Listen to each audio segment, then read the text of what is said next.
রাধে রাধে, সবাই কেমন আছো? আশা করি তোমরা সবাই ভালো এবং সুস্থ আছো। আমিও গোপসোনার কৃপায় ভালো এবং সুস্থ আছি।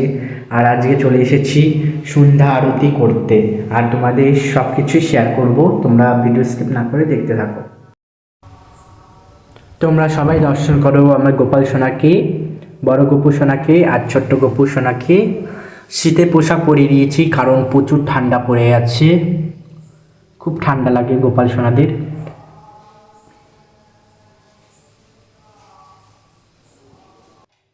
প্রদীপে তেল দিয়ে নিয়েছি আর ধূপ জ্বালিয়ে দেব এখন।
তোমাদের যদি ভিডিও ভালো লেগে থাকে তাহলে অবশ্যই সাবস্ক্রাইব করে আর জয় রাধে লিখে যাবে। আজকে এই পর্যন্তই, আবার নতুন ভিডিওর জন্য অপেক্ষা করো।